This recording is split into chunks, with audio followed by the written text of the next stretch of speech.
Alpha.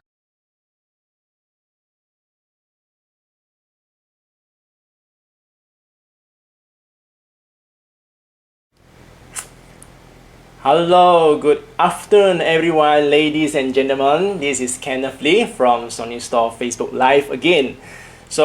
This is today is Saturday, and I hope everyone stays safe out there. And today we will be very excited because we have an Alpha Guru here, Nur Ismail. Hello, Alpha Guru. Hi, Abang. Hello. Hi. Hi. Hello, everybody. Hi. Hi, good afternoon. So basically today what we're going to talk about, as what you can see up there, is a birding experience with Alpha 1.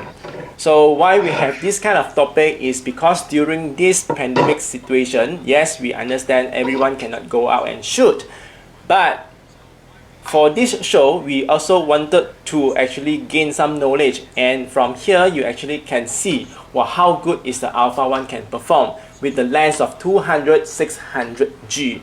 So with this combination, there is a lot of this beautiful picture, especially birds, which is captured by our Alpha Guru Nur Ismail. And today live, we also will share a lot of these pictures to inspire you. If let's say in the future you want to have this kind of birding experience, we actually can customize a special workshop for you. So what you need to do is just stay tuned and then watch the show. If let's say you have any comment or you have any question, you actually can come to me or our Alpha Guru Nur Ismail. And by the end of the show, we also will have a special promotion just for you, yeah? So please stay tuned until the end of the show, and from here we actually will answer your question. Okay? So I will pass my presentation and some introduction from our Alpha Guru Nur Ismail first before we actually go for this sharing session. Okay? So shall we, Abang? Okay. Hi. Good afternoon, everybody. Yeah. Thank you for joining this Facebook Live session. And I would like to extend my thanks to Sony Malaysia for giving me this opportunity to have this. Thank you. Yeah. Okay. Talking about my birding experience with the Sony Alpha 1. Yeah. A bit of background about myself. Been an Alpha Guru since February 2020. Yeah. I'm an architect by training, but I'm doing photography as a hobby. Yeah. And I started out in 2012 doing landscape and cityscape photography. And only on 2019, I started to take on bird photography. Yeah. I've conducted several travel landscape photography trips. Yeah. Mainly to New Zealand, yeah, Iceland. There's one in Hong Kong, and the Bromo, yeah, in Indonesia. Yeah. So those are some of the images that I've shared, yeah, with the group. I also have the Sigil Kemahiran Malaysia SKM from Ministry of Human Resources. I'm also a product ambassador for NISI, as well as NISI filters, yeah, as well as New Photo Tripod. And I conduct both physical and online trainings, yeah, workshops. Let's get photography. Okay. All right. A bit of background about what have I used previously, yeah, in terms of the equipment. Yeah, I was using a DSLR, since 2012 until 2015. Yeah, and I moved over to there's another mirrorless system in 2014. I think that was for my Europe trip in 2014. Yeah, other brand lah. Other brand. And then when no, yes. If you look at the middle column there, Yeah, when A7R was launched, so I think I was among the first few who got it, and it's Sony system until now. Yeah, I haven't looked back. Yeah, so you can see that all the equipments that I've used so far. I've used the A9, both A9, A9 II, all the A7R series, A7 III, and most of the A6000 series. Yeah, A66, 6000, 63, 64, 65, as well as 66. Yeah.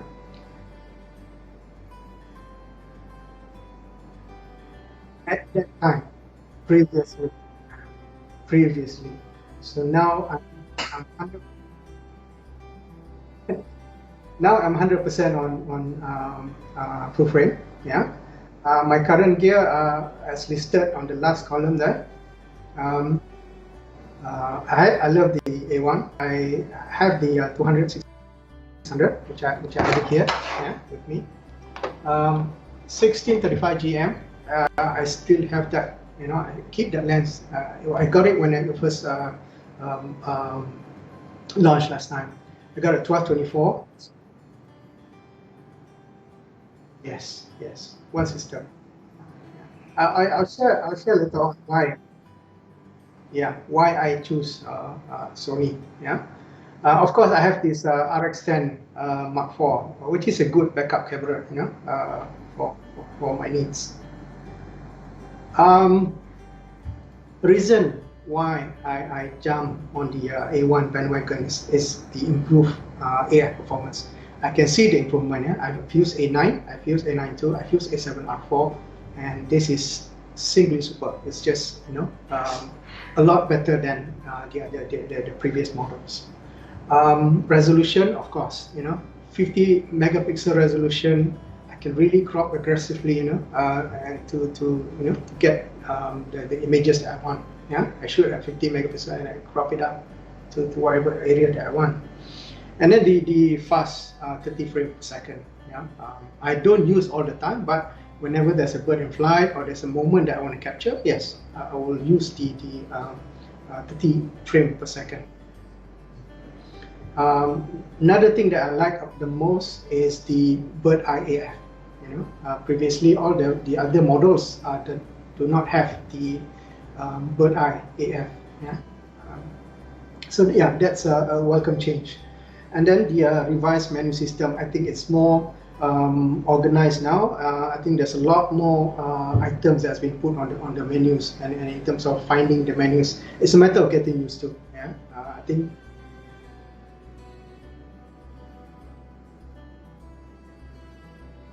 As a techie myself, I love all this you know, the layering of the menus. Yeah, and then you only go to the menu like, you know, when you want to set up the camera.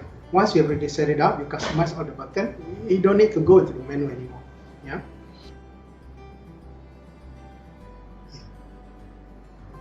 Yeah.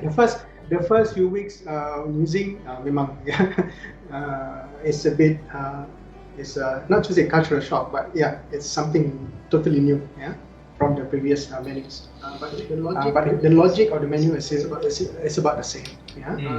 Of course, there's the CF Express type key cards. Yeah. Which I love because it writes the images to the cards, you know, very fast, and it solves the buffering issues that were faced by the earlier models. Yeah? Even though there's still some buffer, but the clearing of the buffer is a lot quicker. Yeah? And then we have, to me, I have last time I have A9 II, I have A7R3. I just sold it off and get this A1, just one body that I can, you know, concentrate on, and you know, it's easier to move around as well. You know, just one okay. body. Okay, we see the first comment from Richard. Hi Richard. Hey, thank you for reminding. Yeah, the host mic is off, cannot hear his comment. Okay, so I already turned it on. So if you guys still haven't see or hear my message, please feel free to let me know. Thank you, Richard Chong. You are so friendly. Thank you very much. Okay. Hi, Abang. Thank you, Richard. Thank you. Okay. Let's move on. Why bird photography? From landscape, I go to bird photography.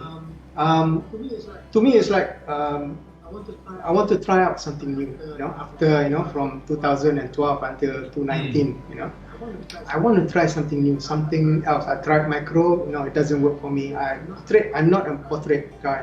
I cannot take. I take family photos lah, but I cannot take streets and all that. So yeah.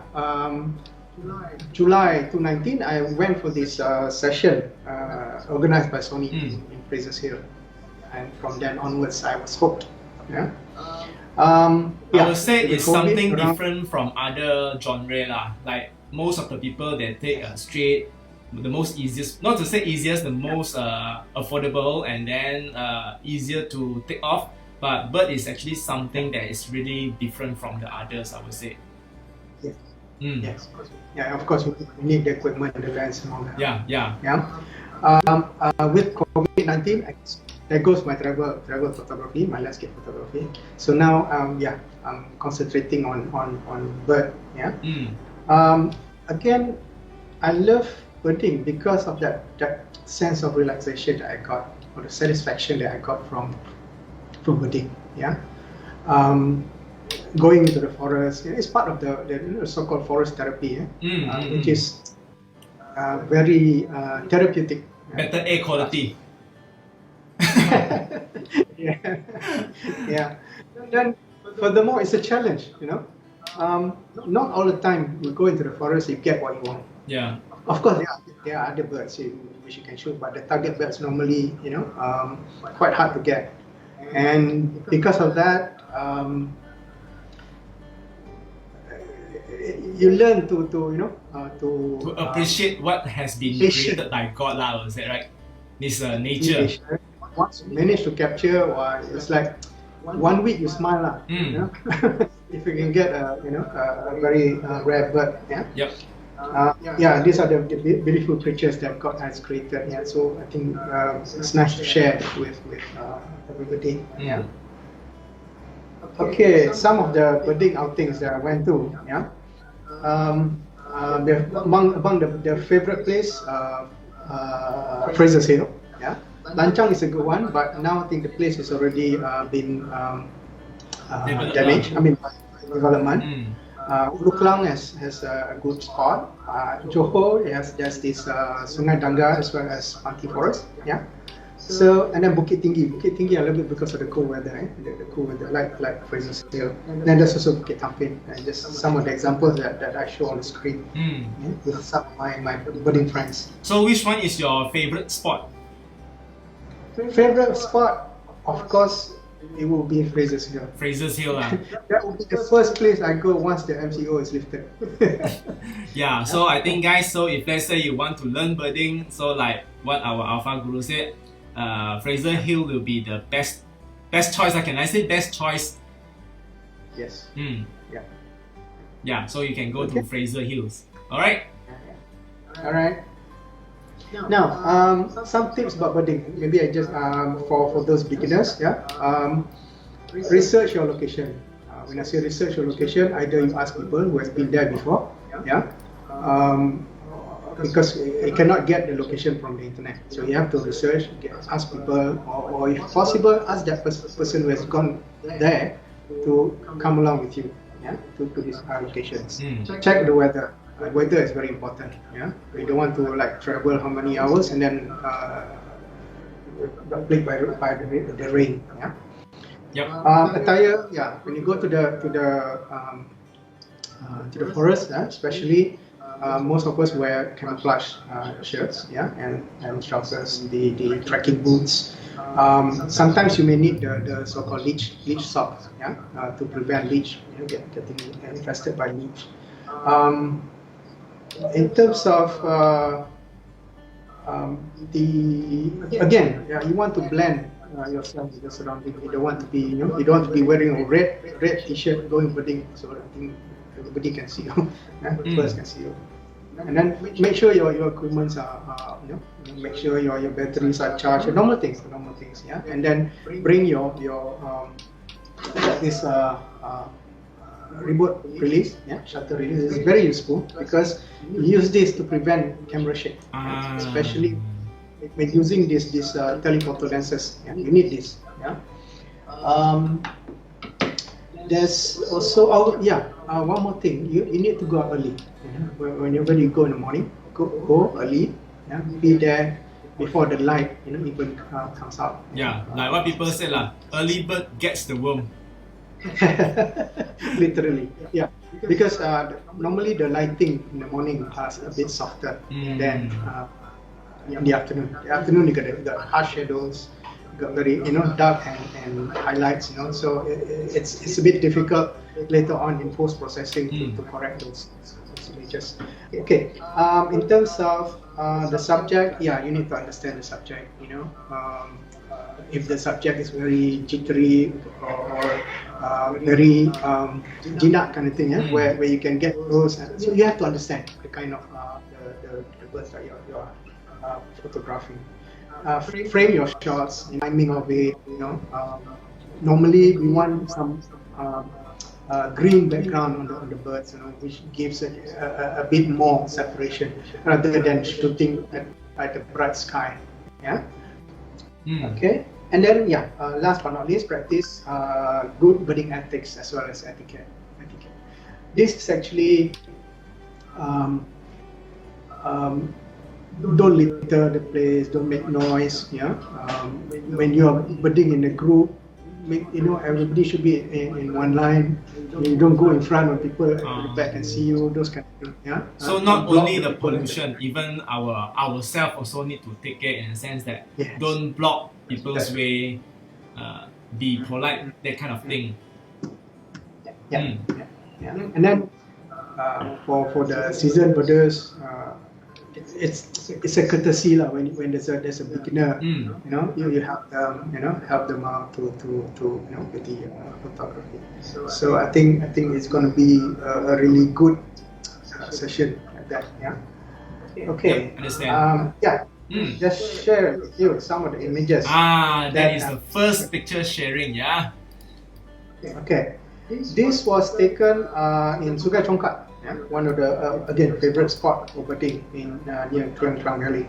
On this image, I shot it at APS-C mode. You can see the resolution up there. It's 5616 by 3744. Now, this just to show you, this is the unedited one. At 3002, you can hardly see the noise. On A7, on the A1. Sorry. So the next shot, just want to show you, this is when I crop and resize it to 6x4. Normally I all my images at 6x4. For stock photo as well I use 6x4. For photo book as well I use 6x4. To me that is a nice, just correct size. But still very sharp from this picture. It is. And just want to show you the level of sharpness of this A1. This is cropped 20%. Wow. You can see, I think you can see my reflection in the bird's eye. So it's the high megapixel really helps. Very powerful. Yes. So I think this one you crop is easiest for us to crop if you have 50 megapixel from the camera, right? So it's make your work even much more easier. To tell you the truth, when I use A9, I also shoot at crop mode at 10 megapixel, and I still get decent sharpness. But if you really do a aggressive crop, of course, 10 megapixel, there's so much you can crop. But at 21 megapixel, by all means, you can crop. This is another shot at APS-C mode. This is actually about 1002 mm. It's written there 840 because of the teleconverter. And lighting was quite good. I bumped up the ISO to 1.6. But sorry, reduce the ISO. Okay. Again, it's okay. We also have other people coming in. Okay, Junhao. Hi. Hello.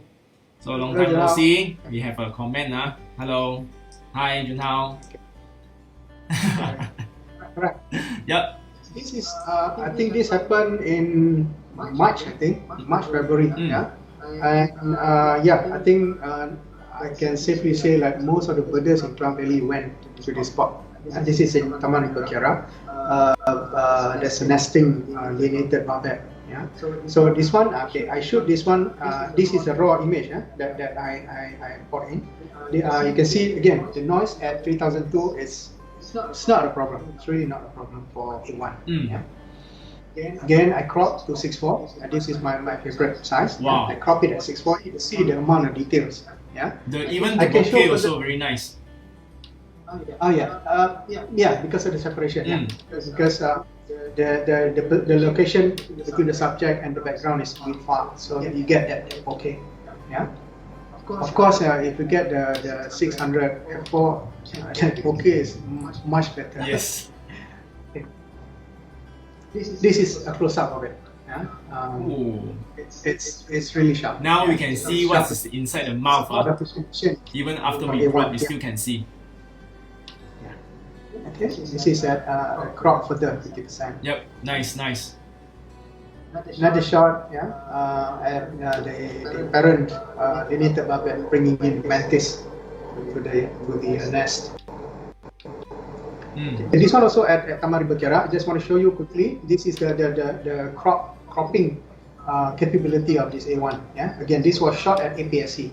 And I crop and resize, and do all my post processing, noise reduction, all that, sharpening, and then and this is at half. Whoa. That is the kind of detail, yeah, from this A1. It reminds me like Pokemon. This one.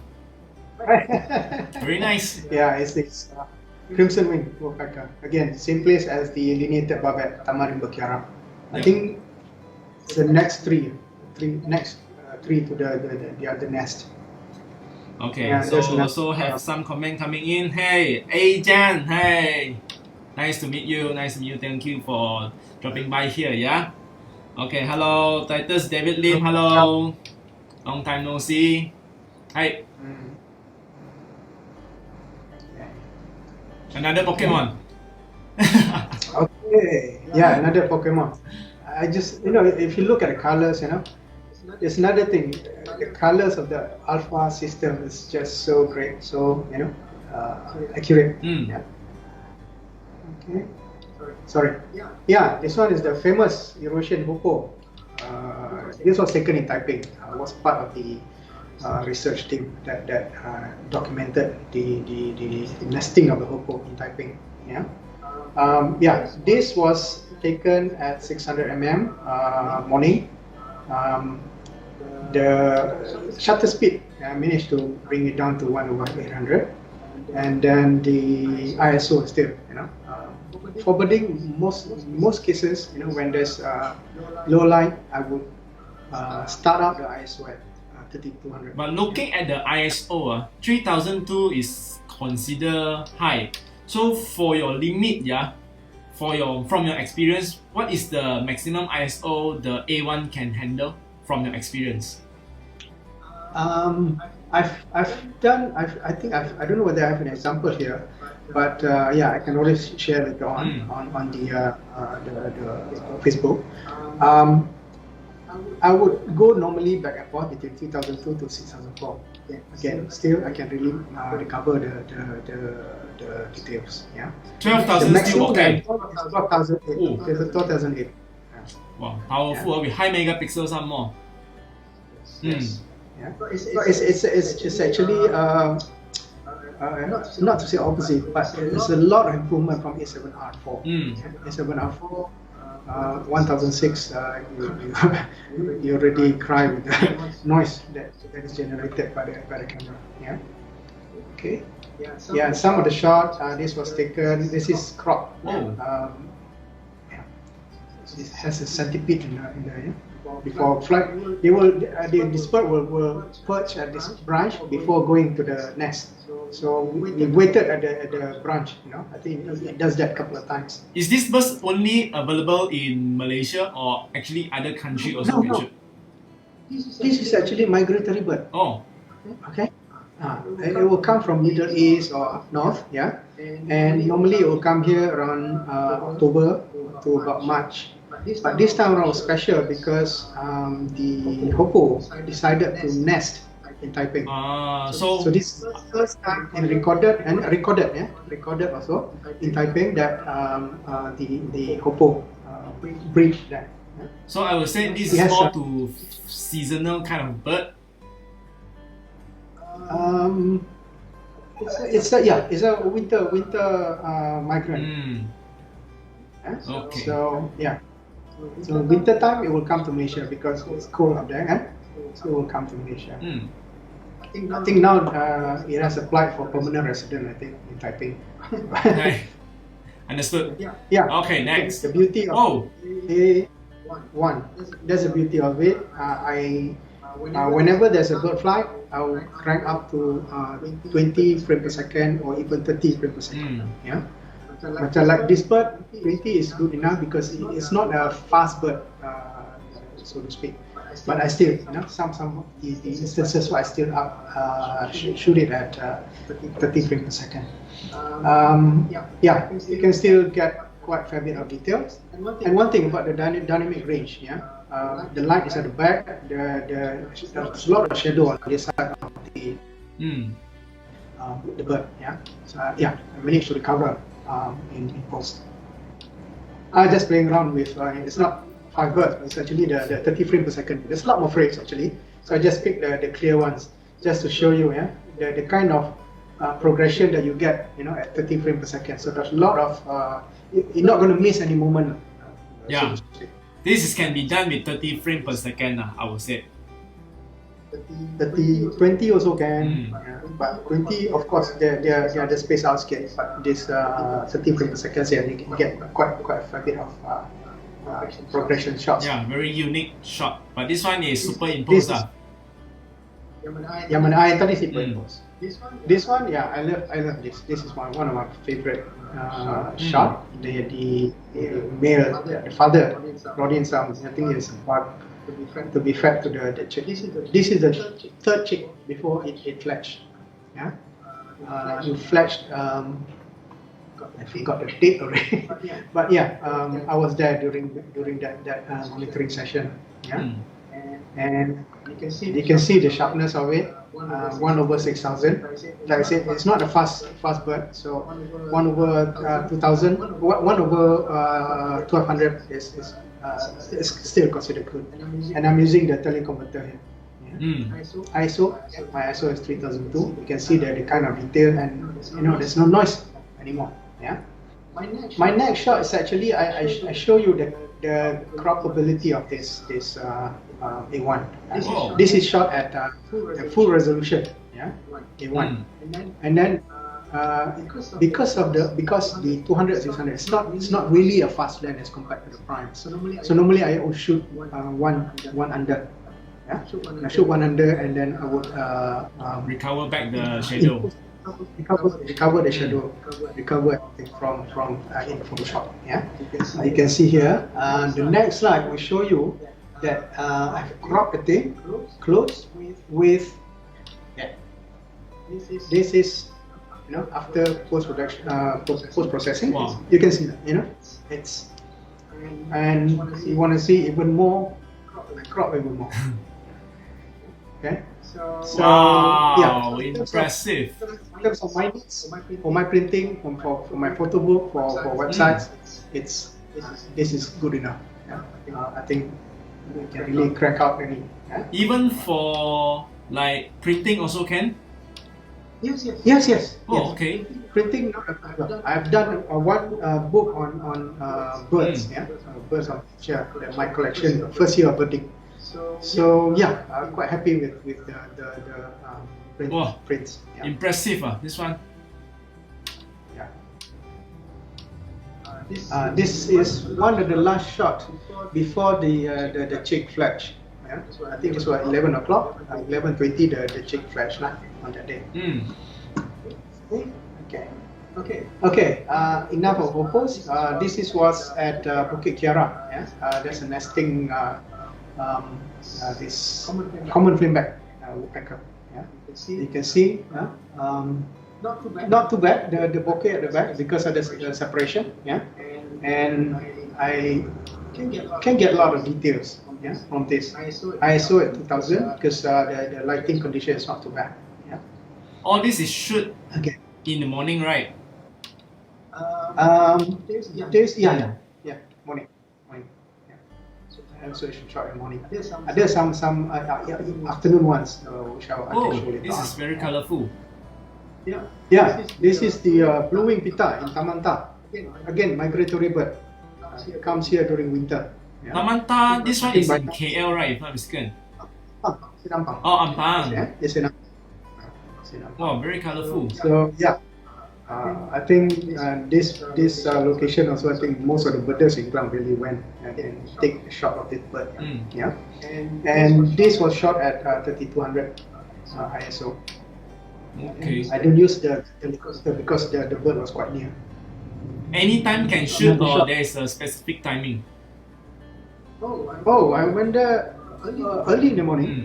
By 7:45 it starts feeding already. Okay, yeah, we put some mealworms to lower the bird up.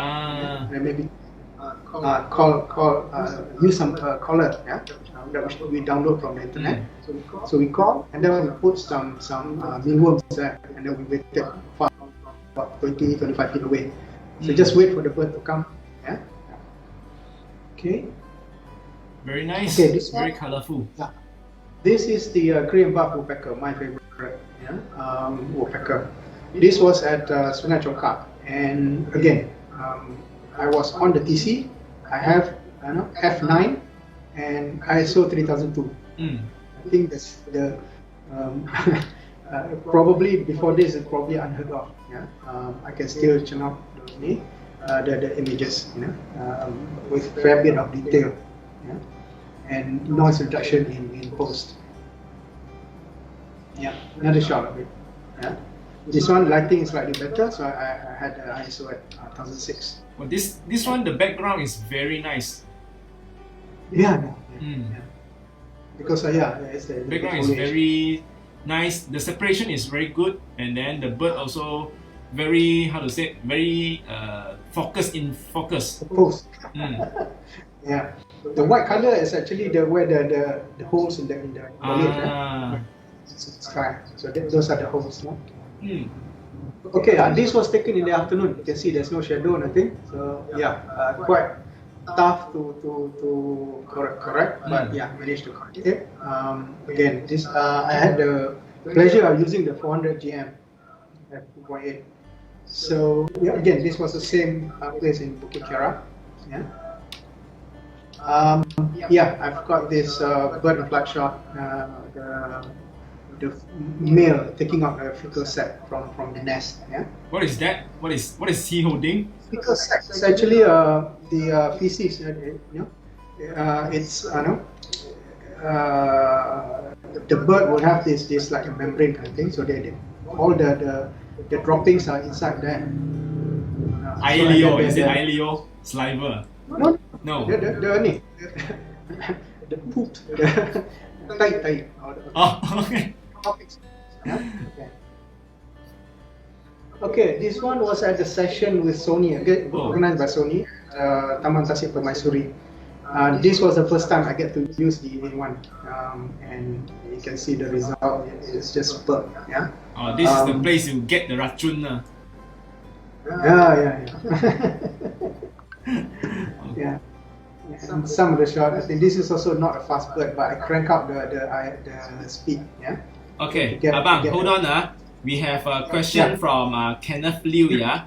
So he asked, is there a reason you shoot at f9 rather than wide open at f6.3 using the 200-600 mm lens? Okay. When you have the teleconverter on, 1.4 times teleconverter, it will drop it will automatically drop the aperture. Yeah? So from 6.3 you go to f9. So it's automatically, and we cannot do anything, right? So it's because of the teleconverter.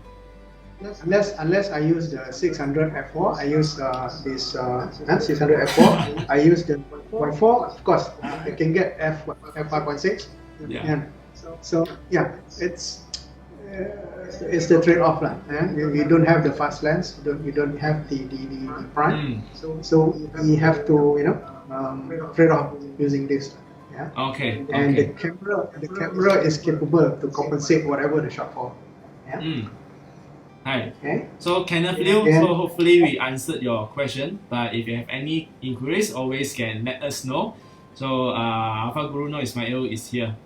Yep. It's not only for Sony. Any other system also is the same thing. Once you use a teleconverter, you're going to reduce the aperture. Yeah. Of the lens. Okay. This is a Black Crown Night Heron again at Taman Tasik Permaisuri. I love the shot because of that. The tech sharp, the eye focus just keep on tracking the bird. Yeah. The eye is really like mesmerizing. It's very like capture your attention. This one, the red color one. Yeah. Okay. Just to show. Some people ask how does the focusing work when you have a very busy background. Again, I can show here that A1 does the tracking very well, and you can still maintain the sharpness. Yeah? Whenever you from clear to the busy background. Yeah. Okay. Yeah. Wow. This is again arranged by Sony. Session in Kuala Selangor. I love this. This is what I think about. I use the 30 frames per second. Very nice. This one. Burst. I don't burst so too much. Normally I burst for few seconds, 1-2 seconds only. I don't burst like 5 seconds, 10 seconds. Of course, it's gonna fill up your CFE card. And it will take time to even though it clears very fast, it will take time, still time, because you have a lot of files. The files are big, 50 megapixels, they're big files. Yeah. Okay, one personal question from me. Where and how you shoot this picture? On the sampan or at the land? On the boat, sorry. On the boat. I think it's how many of us? I think what 20 of us. If I'm not mistaken, maybe less. When with all the vests and all that, and then we shoot. So the bird it's on the boat and handheld, definitely, right? So handheld on the boat, you're still able to get this kind of tech sharp photo with A1 and 600 mm. A1, A9 can do this easily. Yeah, no problem. Okay. I would just like to share some tips and tricks on this Alpha 1, and Sony Alpha system in general. To achieve those high frames per second, you need to use the native lens. You cannot use adapters with Canon lens or whatever lens. You cannot achieve the maximum frame per second. Teleconverters, as you can see, I've some images I use, some images I don't use. To me, if you go for a 1.4 teleconverter, I think the focusing is still the same as without the teleconverter. It's just that your aperture is slightly is increased. The aperture is decreased. So you have a smaller aperture, and that's the trade-off of it. But this one, have you ever tried using the teleconverter plus the crop mode? Yes. How is the some performance? of the images, though. Crop mode at 21 megapixel, not a problem. Okay. Not a problem. You can see, you're welcome to view my Flickr page. I've uploaded those high resolution images up there. You can have a look. Make sure you carry this what you call remote commander. Your shutter. I have this cable one, also this Wireless. Bluetooth. And then APS-C mode. Don't worry. If you're on A1 or A7R4 short APS-C mode, you still have a big reasonably large file to deal with. So you can really extend further your reach. Yeah. Bila you I mean when you handheld, yeah, because I think the form is very small, yeah. So to get a quite comfortable grip to, maybe you add a grip, yeah, like a grip extender. Yeah. Some people like better grip, I don't like better grip. I like it like this, you know, it's just nice. This one also depends on subjective. I mean, like if your hand is bigger, then the battery grip or the grip extender is actually much better for you. Yeah. Right.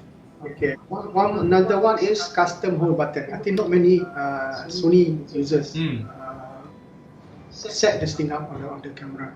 I can show a bit of demo. So it's actually okay. Let me just, in the interest of time, we have normally my camera is set for fast action, all the time, and then even though we have this dial 1 to 3, you can program those, but it's going to take time to turn and all that, yeah. And let's say you have a bird in flight. I'm using the normal, track the bird, yeah, while shooting, yeah. And then suddenly the bird perch on the branch. It's not moving for maybe 4-5 seconds, yeah. For those kind of shot, I don't burst, yeah. So what I do, I've programmed the AEL button here for custom hold. We call it custom button. Yeah? So what it does, when I hit that button, it will bypass all the setting that I've done for action. It will go for single shot, If I have time later, I will do a little demo. Yeah. And then the auto shutter type, normally I set it auto, electronic. Yeah. Of course, there are instances where people say that when you put this electronic shutter, you're gonna have extra noise. But yeah, for birding, no issue. But for landscape normally I use mechanical. If like single shot, I want a very clean image, that I do a single. Yeah. So can I say whenever you shoot birds, most of the time you put electronic shutter? Yes. Because electronic shutter will give you that maximum frame per second. Okay, that's a very, very good tips. Last but not least, there's a lot of reason why I go for Sony Alpha system. And for me, if you pick the top 3, it will be the compact design. Yeah, I love this. I came from big 1 kilo body alone DSLR. Yeah. Now with the half a kilo body, So it's a welcome change. Yeah. Plus you need to travel here and there during the birdings. I think compact and also size very important. Yes. Yeah. And then the thing is image quality. Yeah, you can see the images, the colors that is churned out by Sony cameras. Wide dynamic range, because I can easily recover the shadow areas, without problem. Yeah. And the low light performance, I can go up to 6:4, still get decent images. All the buttons on my camera has already been customized. So this one thing I love about it. Yeah. Top button semua sudah all customized. Semua sudah customized. I don't need to go to the menu. Yeah. Whenever on the field, everything is here already. Yeah. And then the AF is just superb. Yeah. I think the real-time AF tracking, I think from the A7R3, A7III, A9, A7R4, they have already improved from last time, and now A1 is the most improved today. Lens, we have these Alpha full frame lenses, the G lens, the GM lens, which are Pro. They are designed for sharpness. Yeah. Just now you use the 200-600 G also very sharp. So imagine if you use the G Master, I think, wah, lagi gila. And in my personal opinion, this is the number one mirror scanner. Thank you. So I think we have some time. Yep. I can just quickly show you what that. Come on, let me hook it up. Okay guys, while waiting for Nur Ismail, if you have any question or if you have any comment, please state in the comment section, yeah? So, hi Titus, once again, hello, you say hello, so I hello back to you. Hi, Carol IZZ, hello. Okay, Junhao, lovely shot. Would want to try birding some days. Yeah, always welcome. We have Welcome. yeah, we have Abang Nur Ismail here, so we can go birding together. Okay.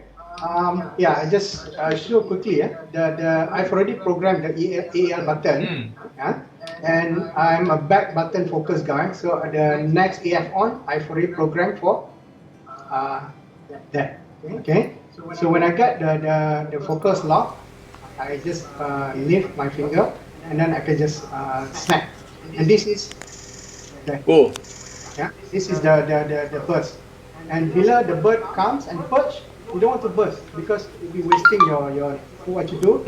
You hit the AEL button, which I've already programmed. See? It bypass everything. Aperture priority. See, aperture priority. When I hit, it becomes shutter priority.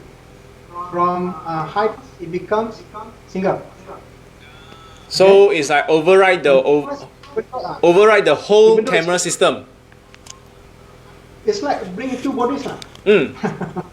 So it's like two bodies in one. Oh, It's okay. actually three. You can program 3 buttons.